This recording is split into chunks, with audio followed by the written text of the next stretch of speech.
কি খবৰ নমস্কাৰ বন্ধুসকল মই গিটৰাজ আৰু আজিৰ আমাৰ ফাৰ্ষ্ট নিউজটো আছে ক্ৰিকেট খেলৰ ফালৰ পৰা হয় আপোনালোকে হয়তো জানে যে টাইম 8 ভাৰ্চেছ ইউটিউব আসামৰ এখন ক্ৰিকেট খেল হ'ব আজি আৰু তাৰ বাবে আপোনালোকৰ মনত হয়তো বহুতৰে প্ৰশ্ন হৈছে যে এই ইউটিউব 11 টিমটোত কোনে কোনে খেলিব অৰ্থাৎ কোন কোন প্লেয়াৰে খেলিব বা কোন কোন ইউটিউবাৰে খেলিব সো আপোনালোকক মই জনাই থৈ দিছো মই এইটো ভিডিও দিয়ালৈকে হয়তো খেলখন শেষ হ'ব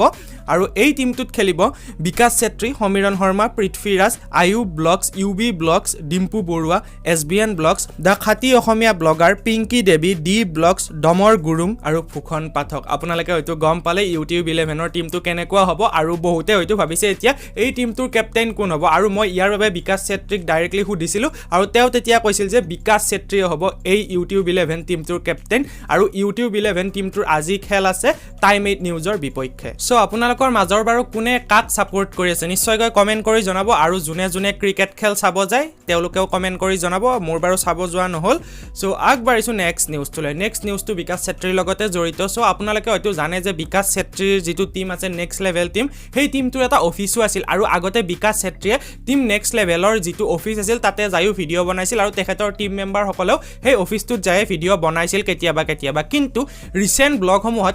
তেখেতসকলৰ যেটো অফিস আছিল টিম নেক্সট লেভেলৰ হেতু দেখুৱা নাছিল আৰু বিভিন্নজনে ইয়াক লৈ প্ৰশ্নও কৰি আছিল আৰু ইয়াৰে উত্তৰত বিকাশ চেত্ৰীয়েনো কি ক'লে আহক আমি চাই লওঁ ধুনীয়া আছে না পিছে আমাৰ নেক্সট লেভেল লিষ্টটো কি হ'ল বাৰু ইউটিউব আছে আমাৰ নেক্সট লেভেল আছে আমাৰ এক্সক্লুসিভ থাকে ভিডিও আমি মানে অফিসত ভিডিও বনাতো আমি এলাও ভিডিও ৰাখে মানে কিন্তু আমাৰ আগৰ অফিসটো নাই বাৰু আপোনালোকৰ আছে আগৰ অফিসটো নাই মানে কি হয় তাতে ভিডিও যেটো বনাই থাকিলে অলপমান এই হৈ গৈছিল কিন্তু আমি এক্সক্লুসিভ থৈছো কিয় কি হৈ আছে পিছত গম পাই থাকিব নালাগে আৰু কিবা কি প্লেন হৈ আছে তো আমি ধুনীয়াকৈ এইখিনি গ্ৰীণ টি কাপ এনজয় কৰোঁ ঠাণ্ডা কৰিছিলোঁ অলপমান ঠাণ্ডা হোৱাৰ কাৰণে ভিডিঅ' কৰি আছিলোঁ এভৰি ইউটিউবাৰ এভৰি আপোনালোকে যোনে কেমেৰাৰ লগত জড়িত থাকে তাৰ একচুৱেলি সপোন এটা থাকে তো এই সপোনটো পিছত যেন লাগি আছে ধুনীয়াকৈ এটা চাগে কেতিয়াবা মিলালে বিজনেছ দৰে হ'ব মোৰো হ'ব মানে লাগিছে মনটো লাগিছে নাই কিন্তু মোৰ এটা হেৰি মই আলোচনা কৰিছিলোঁ ঘৰত সেটা কিবা বেটা হৈ গ'ল আমাৰ মানে কি বাহিৰত আউটডোৰে ছিল সেটা টাইমটো আমাদেৰ সেভেন্টিৰ লগত বহুত দৰকাৰ আমাৰ কোনো ইমান সেটআপৰ দৰকাৰ নাই বৰ্তমান হ'ব সেটা আমাৰ নালাগে মানে সেটআপটো ঘৰত বনাই দিলে থাকিব হলে মন যায় মোৰতো মন যায় মানে সদায় ল'বৰ কাৰণে মন যায় বেলেগ একো নহয় কেতিয়াবা ভিডিঅ' বনাওঁ পিছৰ কথা কেতিয়াবা লাগে মন যায়